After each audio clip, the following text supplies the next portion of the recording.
programa do COSO 2013, de controles internos, ele trata das principais mudanças do COSO de 2013 em relação ao COSO anterior, que é de 1992. Ele vai tratar também dos 17 princípios, né, que estão relacionados à estrutura do COSO, que é representada pelo cubo, né, o cubo COSO de controles internos. Fala também das características básicas dos pontos de foco desses 17 princípios, o papel dos controles no framework de 2013 e como esses controles tornam esses princípios efetivos. Visão geral dos documentos, né, ilustrativos, são alguns documentos que não fazem necessariamente parte do COSO, mas que podem auxiliar as empresas que queiram adotar essa estrutura nos seus negócios, né, para poder documentar e compartilhar dentro da sua empresa. Como os principais benefícios e diferenciais desse curso, eu posso dizer que são as revisões de conceito que nós fazemos durante todo o treinamento, né, para aqueles que já conhecem, relembrar, e para aqueles que ainda não conhecem, né, poder entender melhor esses conceitos. Vamos ter um entendimento de como esse COSO pode ajudar a estabelecer controles internos eficazes, porque o que a gente busca dentro da empresa é justamente ter controles internos que sejam eficazes para garantir que a empresa vai chegar nos objetivos a que ela se propõe. Nós vamos poder também, através de uma estrutura COSO, ter maior segurança nas avaliações e discussões com as auditorias internas e externas. Quanto mais a gente conhece, quanto mais a gente entende esse vocabulário, ou sabe o que é esperado das auditorias, ou conhece os objetivos da empresa, melhor a gente pode avaliar e discutir com essas entidades sobre os nossos controles internos. Muitos exemplos práticos, por essa minha experiência em trabalhar em muitas empresas e trabalhar muito tempo fazendo essas consultorias, auditorias, a gente consegue trazer bastante exemplos práticos, além dos exemplos que o próprio grupo traz para discussão. E também vamos falar um pouco, né, dessa integração do COSO com a ISO 31000. O COSO, ele trata muito de sugerir formas de apresentar os princípios, de mostrar os pontos de foco, mas às vezes é mais difícil a gente entender como fazer isso tudo. Nesse ponto, a ISO 31000 vem auxiliar na discussão da gestão dos riscos e como fazer essas análises, essas verificações dos riscos dentro da empresa. Então, só para a gente entender um pouco, o COSO, o nome COSO, ele é desse comitê, né, de organizações patrocinadoras, de uma comissão, que se formou lá atrás em função das fraudes que aconteciam dentro das empresas, principalmente nos Estados Unidos, né, que os aposentados gostam de colocar seus dinheiros, seu dinheirinho aplicado na bolsa para poder render mais, esse tipo de coisa. Então, devido às fraudes que aconteceram, algumas empresas empresas particulares, né, entidades particulares se reuniram para desenvolver uma estrutura que pudesse garantir um pouco mais da qualidade dos controles internos dessas empresas, e essas empresas que fizessem parte ou que adotassem esse tipo de estrutura poderiam demonstrar mais facilmente que eles tinham controle sobre as suas operações. Então, isso começou, o primeiro foi divulgado em 92, e como era muito voltado para a área financeira, ao passar do tempo se sentiu a necessidade de ampliar, né, esse horizonte. Então, não só de controles financeiros, mas também falar sobre ambientes operacionais, falar sobre áreas operacionais, expandir os seus objetivos para relatórios operacionais, relatórios internos e externos, e também de articular esses princípios de uma forma a tornar esse controle interno mais efetivo, que as pessoas realmente entendessem mais o que era esperado de uma estrutura, através de uma estrutura dessa. Então, as melhorias apresentadas foi na atualização do contexto, uma aplicação mais abrangente, não estamos falando só da área financeira, mas sim de toda a empresa, e esclarece mais os requisitos necessários para a implementação de uma estrutura desse tipo. Para aqueles que conhecem, né, vamos relembrar, essa é a representação do COSO, é esse cubo, e para quem não conhece, a gente vai apresentar um pouquinho agora. Então, esse cubo, ele tem na sua parte superior dividido em três categorias, que seria a operacional, divulgação e conformidade. O que significa, o que está embutido em cada categoria dessa, né? A operacional tem a ver com os objetivos relacionados à eficácia e eficiência das operações da entidade, inclusive metas de desempenho financeiro e operacional e a salvaguarda de perdas de ativos. A parte de divulgação está relacionada com divulgações financeiras e não financeiras, internas e externas, né? Então, tem requisitos de confiabilidade, de transparência, e outros termos estabelecidos por autoridades normativas, né? Algumas empresas, de repente, têm que fazer alguns relatórios para atender algumas normas, alguma legislação relativa ao seu negócio. E a parte de conformidade, né, que fala sobre os objetivos e os cumprimentos das leis, regulamentos e normas que envolvem a empresa. Então, essa seria a parte superior. Na lateral, nós temos os componentes. Aqui são as categorias e aqui são os componentes. Nos componentes, nós temos o ambiente de controle, né, a parte de avaliação de riscos, a parte de controle, atividade de controle, informação e comunicação e monitoramento e atividades. Então, para cada componente desse, dentro de uma estrutura COSO, nós deveríamos ter controles que possam demonstrar efetivamente que esses componentes existem em nossa empresa, nossa organização. Aí, o que o COSO resolveu nessa atualização? O que ficou definido? Então, tudo aquilo que se falava em 92, que estava assim implícito para as pessoas, foi colocado como princípio. São coisas que a gente deve observar dentro das empresas e para as quais a gente deve ter controles que comprovem que esses princípios estão sendo atingidos e cumpridos dentro da empresa. Por exemplo, o primeiro princípio demonstra compromisso com a integridade e valores éticos. Então, de que forma, dentro da minha empresa, do meu negócio, eu posso demonstrar que nós realmente temos compromisso com essa integridade e esses valores éticos? E assim por diante. Então, cada princípio, a gente precisa desenvolver controles que demonstrem que aquele princípio faz parte do nosso negócio e está implementado. Então, e os princípios são 17 no total, e cada grupo de princípios está relacionado com uma categoria, né, com um componente desse cubo. Por exemplo, os maiores números de princípios estão relacionados aos dois primeiros componentes, que é ambiente de controle e avaliação de risco.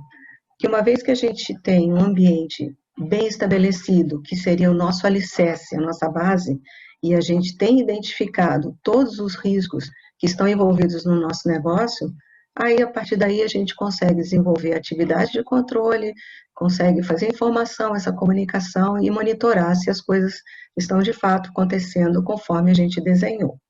Então, durante o treinamento, a gente vai destrinchando cada um desses princípios. Para cada princípio, existem pontos de foco para auxiliar na identificação dos controles que poderiam fazer parte desse princípio e trazendo exemplos práticos também sobre isso.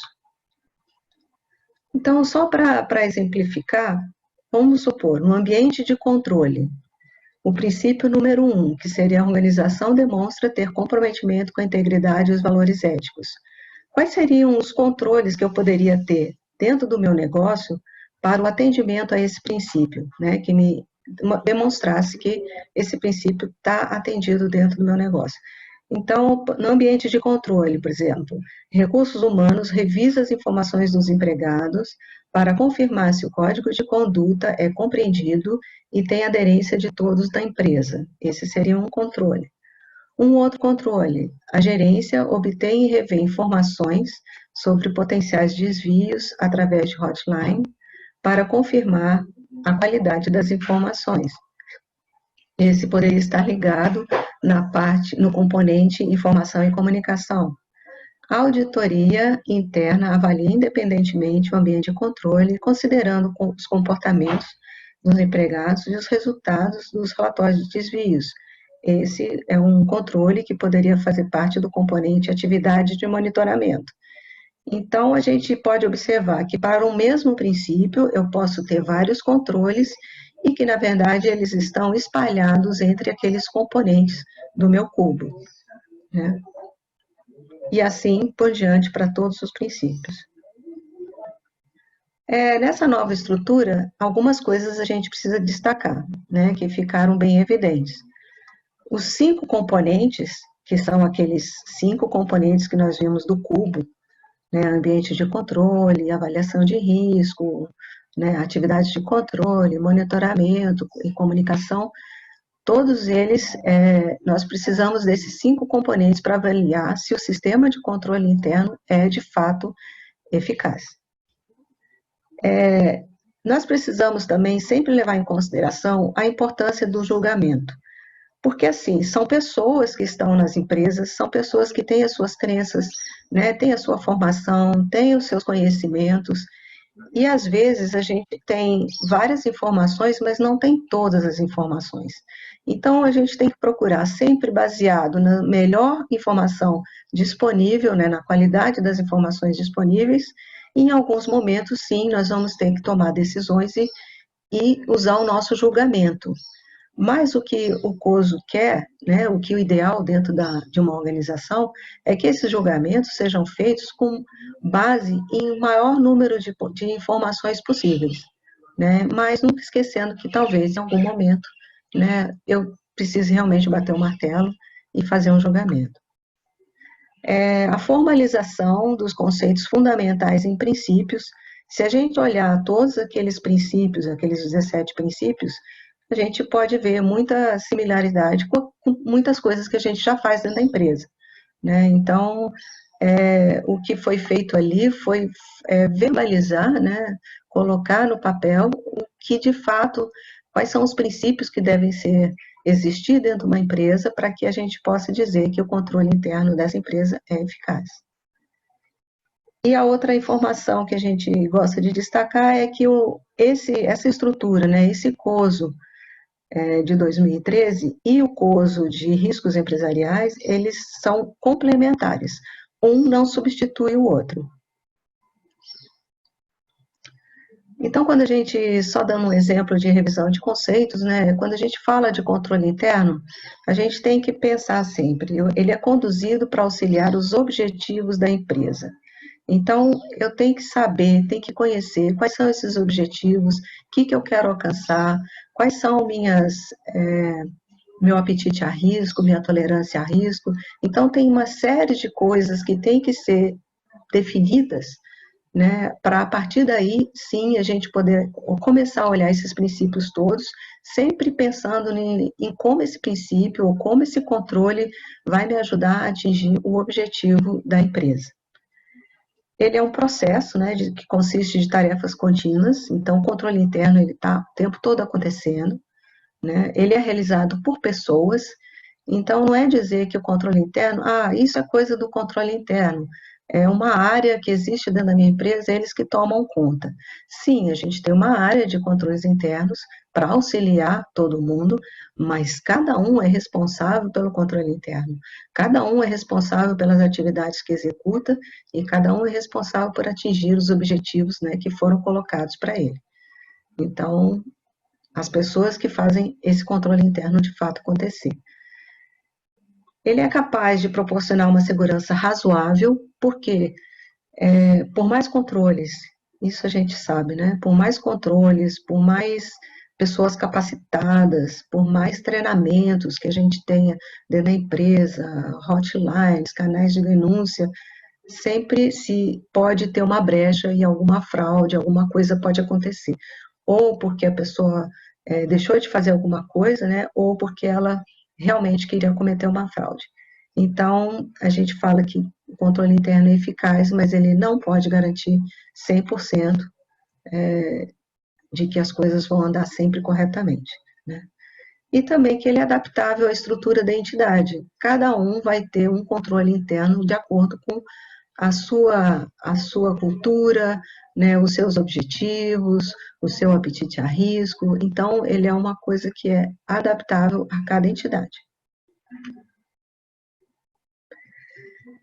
Tendo um sistema de controles internos eficaz, que é o que todo mundo deseja, né, a gente reduz a um nível aceitável o risco de não atingir esses objetivos. Se eu tiver todos os meus controles implementados, todos funcionando, sendo monitorados, etc., a gente tem mais chance de dar tudo certo e alcançar esses objetivos da empresa.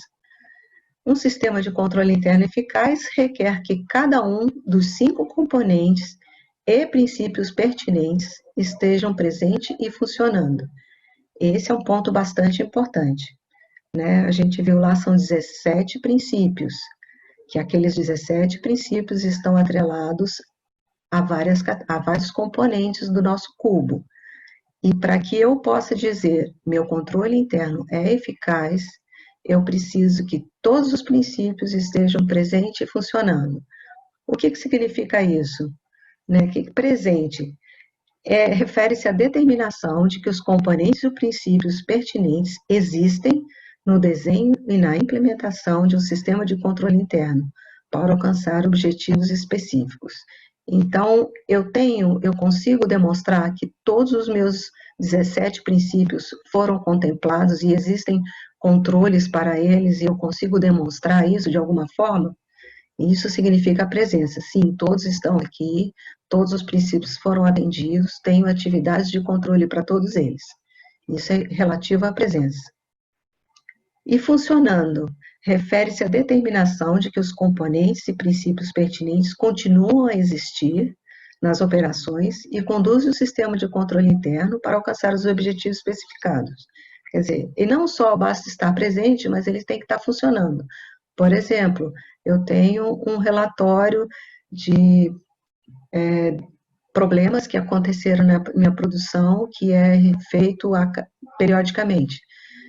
Mas, por algum motivo, eu esqueci de fazer esse relatório, ou o relatório foi feito, mas não foi revisado, não foi monitorado, as ações que surgiram desse relatório não foram implementadas. Então, existe a atividade, que é esse relatório periódico. Porém, ele não está funcionando, porque não está sendo feito, ou não está sendo monitorado, ou as ações que surgiram desse relatório não foram cumpridas, coisas assim. Então, para que eu diga que meu controle interno é eficaz, eu preciso da presença e do funcionamento dos 17 princípios que estão atrelados a todos os meus componentes. Então, só reforçando mais uma vez, cada componente, cada princípio tem que estar funcionando e presente. E os 5 componentes, né, eles têm que estar operando em conjunto de forma integrada.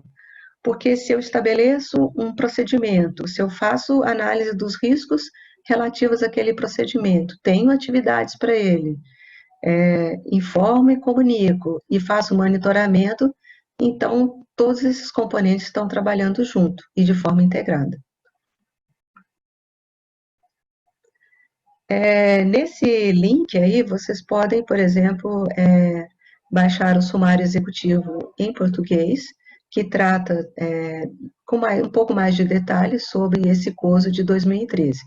É uma informação interessante e importante para aqueles que, principalmente para aqueles que pretendem, né, ou têm a obrigatoriedade de adotar uma estrutura dentro da sua empresa, ou uma estrutura COSO, que é uma estrutura amplamente reconhecida, né, seria o ideal de se adotar, mas pode ser de outras estruturas também. Então, nesse link, a gente consegue baixar esse sumário e ter mais informações sobre esse assunto.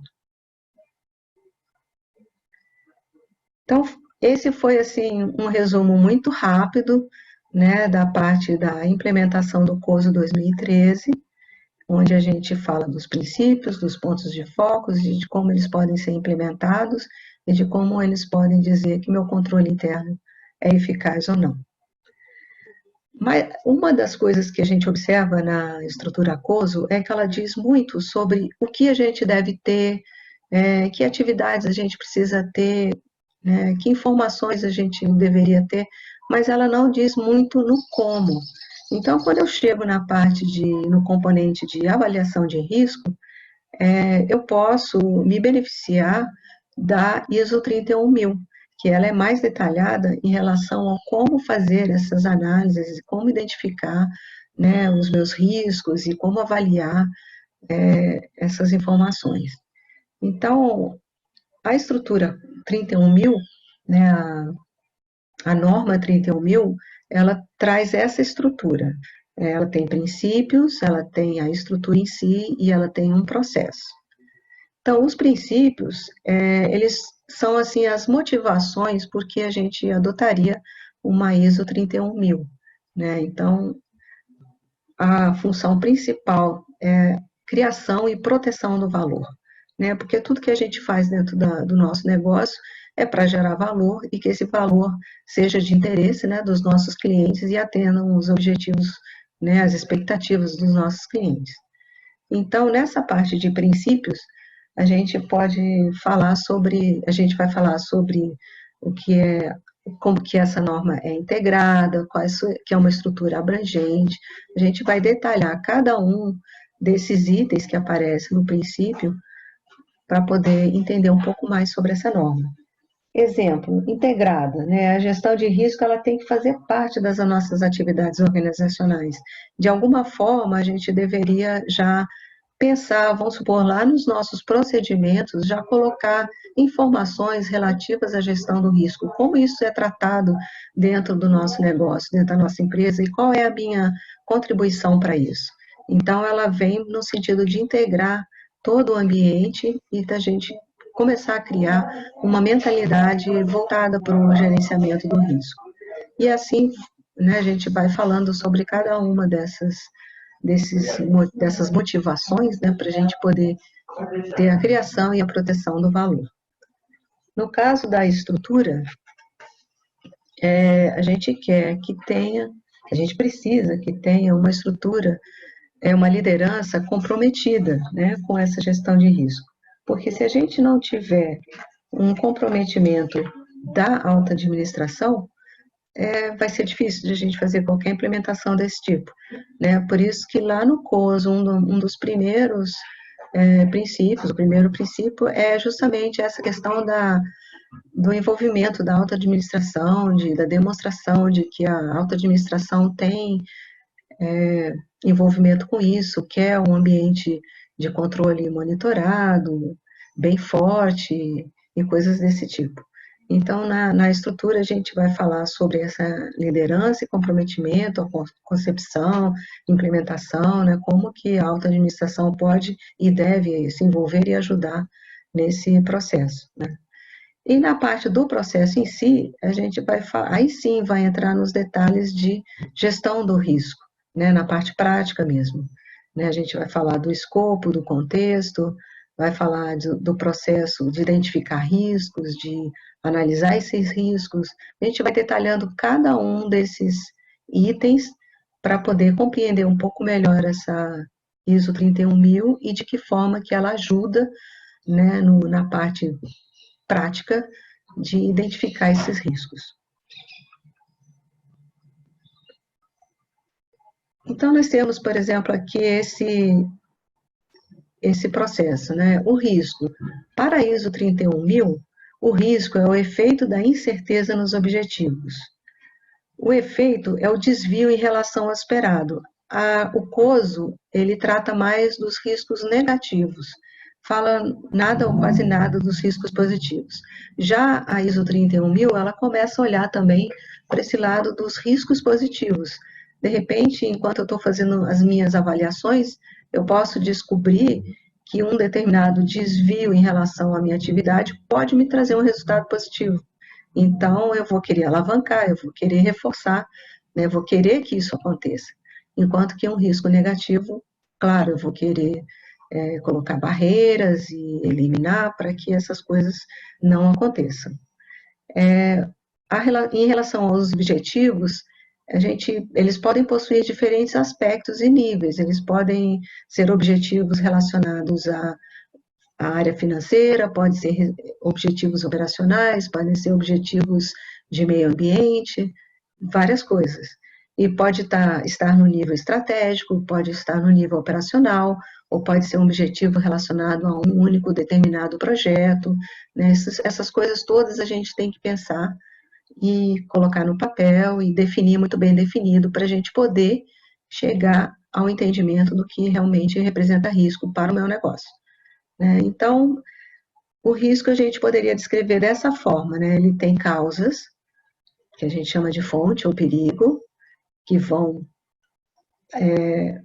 proporcionar alguma coisa de acontecer. É um evento em si, né, que pode ser um incidente ou um acidente, ele pode, quando eu estou fazendo minhas avaliações de risco, pode ser algo que ainda não aconteceu, mas que eu imagino que possa acontecer, eu também devo levar isso em consideração. E as consequências, né, que pode ser um ganho ou uma perda, se for um risco positivo ou negativo. Então, para eu poder definir o meu risco, eu preciso dessas três informações. Com essas informações, eu consigo caracterizar, definir muito bem o meu risco, para poder, então, desenvolver meus controles para mitigar ou eliminar, ou então reduzir as consequências potenciais que esse risco possa trazer. E a ISO 31000, ela tem também a ISO 31010, que traz uma série de ferramentas que a gente pode usar, FEMEA, RASOP, né, a própria Bowtie, para auxiliar enquanto a gente está fazendo essa identificação desses riscos e documentar essas informações.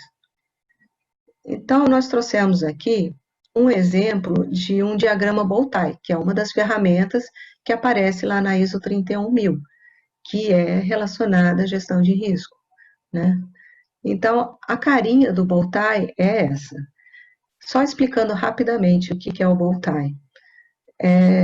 Em todos os meus negócios, em todas as minhas atividades, eu tenho risco.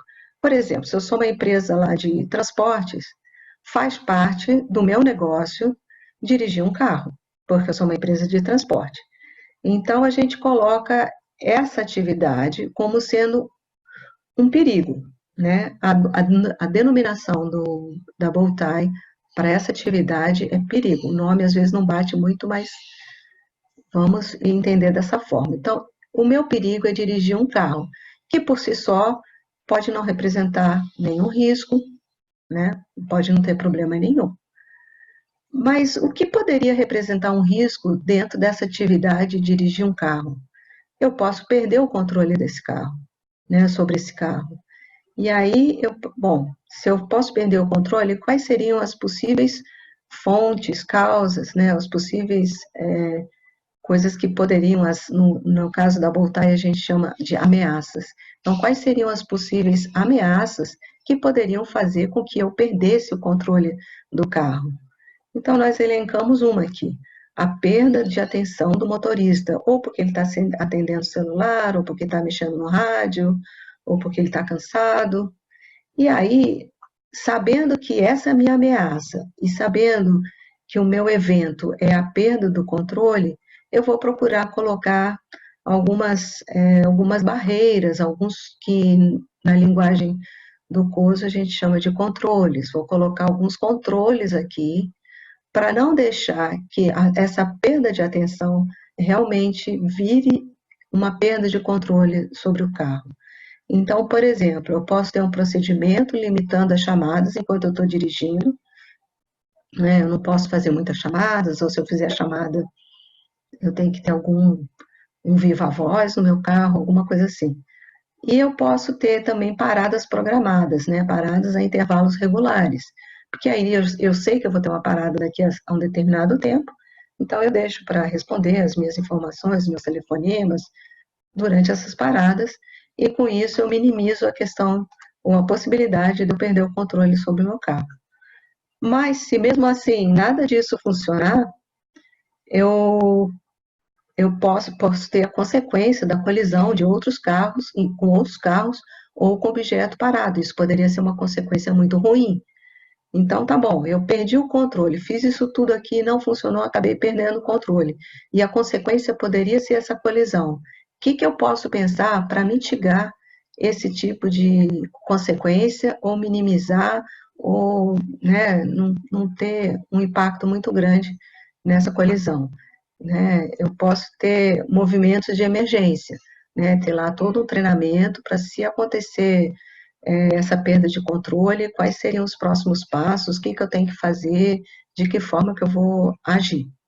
Então, com isso, eu tenho uma visão mais clara do que é o meu risco, né, que seria essa perda de controle sobre o carro, esse evento, né, sei quais são as ameaças que poderiam me levar a essa perda, sei quais são as consequências que poderiam resultar dessa perda, e com isso eu consigo trabalhar essas informações e consigo apresentar isso de uma forma assim mais gráfica, mais visual para as outras pessoas da empresa, para que elas entendam, né, de quais são as ameaças, quais são as consequências, quais são os controles que eu tenho, de uma forma bem prática e bem reduzida. É claro que essa aqui é um exemplo bem simplesinho, né? Eu não vou ter só uma ameaça, eu posso ter várias ameaças. Então, eu vou apresentar mais um diagrama multi, só para a gente entender que informações que eu posso ter nele. Então, esse mesmo diagrama, né, dirigindo um carro, eu posso ter N ameaças, né? Eu fiz um brainstorming pensando nessa perda de controle e surgir com todas essas ameaças, e para várias ameaças eu tenho barreiras, que seriam controles implementados, mas eu posso ver aqui, por exemplo, ficar sem gasolina. Eu tenho essa ameaça, mas eu não pensei ainda em nenhuma barreira para ela. Então, com esse diagrama, eu consigo rapidamente verificar se estão faltando controles para controlar aquele evento, né? E a mesma coisa na consequência. Eu posso ver que eu tenho consequência aqui também sem barreira. Enfim, é só para mostrar uma das possibilidades da gente documentar um resultado de uma análise que a gente fez através da ISO 31000, né, pensando em comprovar aqueles princípios que estão lá no COSO 31000. Uma outra ferramenta também que foi desenvolvida junto com o COSO 2013 foram umas ferramentas ilustrativas para me ajudar na avaliação desse sistema de controle interno. Tem empresas que já têm, né, seus métodos de avaliar seus controles internos, e tem empresas que de repente estão começando ou estão implementando neste momento uma estrutura COSO e ainda não está muito bem definido como que elas farão isso. Então, o COSO também, através desse documento, né, desse sumário executivo, ele traz informações sobre essas ferramentas ilustrativas. Só para exemplificar, essas ferramentas, elas trazem cenários, né, e esses cenários com objetivos já definidos e propósitos já definidos, e aí elas demonstram como que isso pode ser documentado. Neste cenário, por exemplo, que são 5 cenários, se eu não me engano, eu trouxe só um de exemplo. Um princípio pertinente e um componente estão presentes e em funcionamento. Vamos supor que eu queira saber só sobre uma determinada área, só sobre a área financeira. Será que todos os controles que estão lá estão funcionando, estão presentes? Então, eu posso me valer desses documentos, né, dessas ferramentas, para poder documentar essa informação, para depois poder apresentar. Seria uma outra ferramenta. Então, o propósito desse cenário seria ilustrar como os objetivos se relacionam com o componente para determinar se o componente está presente e funcionando. Ilustrar a necessidade de aplicar o julgamento para determinar se os princípios estão presentes em funcionamento, incluindo a possibilidade de eu ter um princípio presente e funcionando, apesar de deficiências de controle interno. Quando a gente está estabelecendo, está implantando, por exemplo, essa estrutura de controles internos, várias coisas têm que ser pré-definidas. Uma delas, por exemplo, é quais são meu apetite a risco, minhas tolerâncias a risco, né? Se eu tiver uma deficiência, como que ela é tratada, o que para mim seria uma deficiência grave, uma deficiência média, uma deficiência não tão grave. Então, essas coisas estando pré-definidas, quando a gente for fazer essa análise, eu vou ver, olha, esse controle né, esse relatório, ele está funcionando, ele está sendo monitorado, mas eu não tenho, assim, uma documentação muito formal sobre esse monitoramento. Eu, ainda assim, poderia dizer que meu controle interno está funcionando, né, a atividade está presente, porém, está faltando alguma coisa. Então, ela é uma deficiência, que eu posso melhorar, mas ela não chega a ser uma deficiência grave. Então, esses princípios, né, esses formulários ajudam a gente a determinar se a deficiência é grave ou não, baseado naquilo que a empresa determinou que seria uma deficiência grave, né, nos conceitos que a empresa tem sobre deficiência grave, média ou baixa. E aí eu posso dizer, sim, está presente, está funcionando, mas eu tenho alguns problemas. Ou então, não, não está presente, então meu controle interno não é eficaz, né? E também faz parte do propósito desse cenário ilustrar o impacto das deficiências de controle interno, tanto nos níveis do princípio e do componente. Nesse cenário também eles demonstram a personalização dos pontos de foco pertinentes, conforme o caso para a entidade, porque uma das coisas que o COSO traz são sugestões de pontos de foco, mas a gente pode, que são, assim, dicas, informações para nos auxiliar a identificar quais seriam possíveis atividades que atenderiam aquele princípio que está sendo colocado. São sugestões, então eu posso, de repente, desenvolver pontos de foco específicos para o meu negócio, para a minha empresa. E também um outro propósito seria ilustrar a existência de uma deficiência grave, que a existência de uma deficiência grave resulta na determinação de que o princípio não está presente e funcionando, e, por conseguinte, o componente associado não está presente e funcionando. Se não está presente e não está funcionando, eu não posso dizer que o controle interno dessa empresa é eficaz. Então, assim, só voltando um instantinho aqui, que eu quero com. Qual é o objetivo grande, então, desse curso? E um grande benefício, na minha opinião, é ter uma linguagem comum, ter uma estrutura que todo mundo entende o que está envolvido nessa estrutura, que tem o apoio da alta administração, e aí, ainda assim, posso ter alguma parte de julgamento dentro né, das minhas análises, mas que tudo está sendo baseado em informações, em objetivos, né, numa estrutura já pré-definida, em critérios pré-definidos pela alta administração, porque aí fica mais fácil eu realmente definir o que é risco, o que não é, o que eu vou atacar, o que eu não vou atacar, onde eu preciso de controles e onde eu não preciso de controles, porque o processo já está num ponto que já está andando muito bem. Então, esse que é o grande ganho de uma estrutura dessa, é essa uniformização de informação, né, e que ajuda no desenvolvimento das conversas, das discussões, das avaliações entre as pessoas da empresa, juntamente com as pessoas que vêm de fora da empresa, como as auditorias externas, por exemplo. Nesse curso também a gente fala um pouquinho do COSO ERM, né, que era de 2004, foi reavaliado em 2017, e esse trata da gestão dos riscos corporativos. Também existe um documento no site do COSO, né, um sumário executivo, que traz bastante detalhes sobre essa estrutura. Assim como o COSO 2013 tem a sua representação no cubo, para o COSO 2017, nós temos esse desenho, essa representação. E esse COSO, assim como no outro COSO de 2013, ele também tem componentes e tem princípios relacionados na sua estrutura.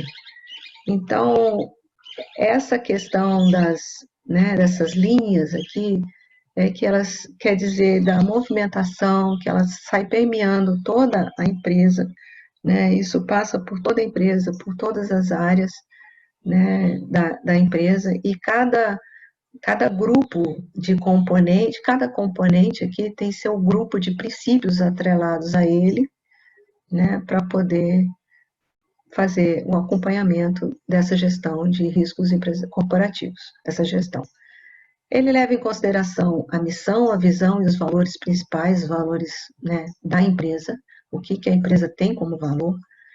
Ela leva em consideração o desenvolvimento da estratégia, a formulação dos seus objetivos, a implementação desses objetivos, né, e a execução dessas coisas, e tudo no sentido de gerar valor.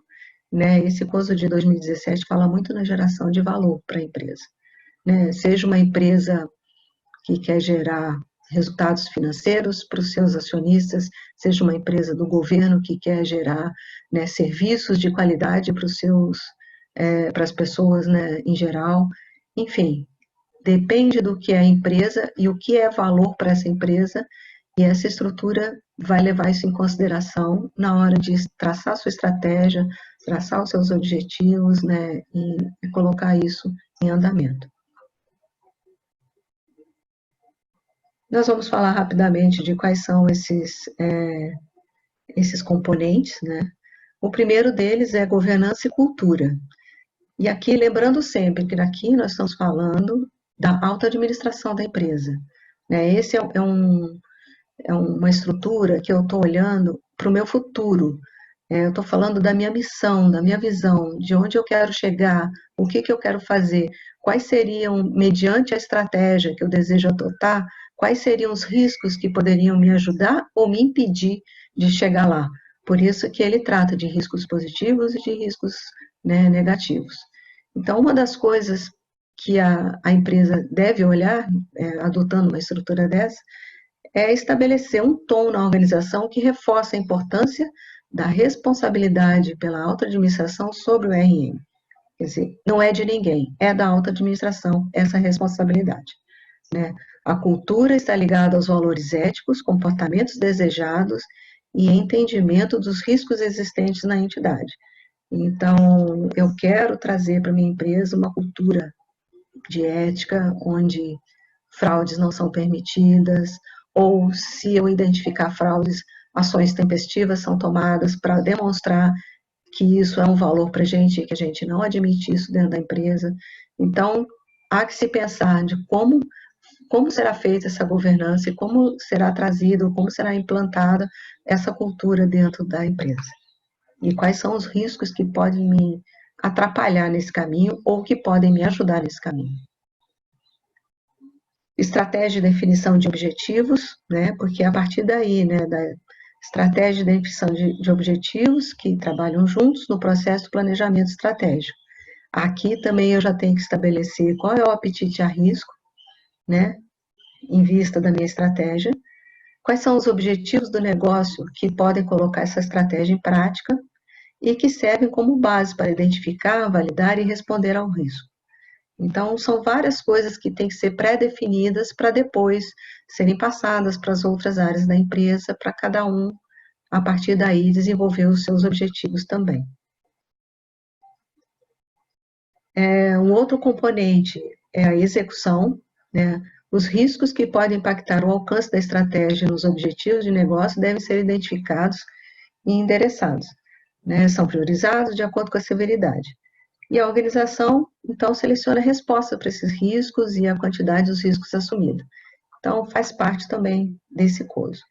E revisão e ajuste. Como em todas as estruturas que a gente viu lá no COSO, tem a parte de monitoramento lá na ISO 31000, também tem essa parte no COSO RM também. Eu tenho que fazer a melhoria contínua, né? Revisões periódicas para verificar se tudo está funcionando da forma como a gente imaginou. E a parte de informação e comunicação, o que está bem a gente, né, comunica, o que está ruim também, e passa essa informação para todos dentro da empresa. Então, ele trata, assim, a maneira como ele enxerga, como demonstrar, né, é tipo uma visão de portfólio, onde eu tenho estratégia, os objetivos da entidade, os objetivos do negócio e os riscos. Então, tem um exemplo assim, simples aqui, só para a gente entender o que significa essa visão portfólio. A empresa, a estratégia dela, ela quer ser líder na distribuição de medicamentos genéricos. Para isso, quais seriam os objetivos da organização? Ampliar a sua área de atuação no Brasil, Argentina e Chile, ampliar a sua oferta de produtos e fortalecer a relação com os distribuidores.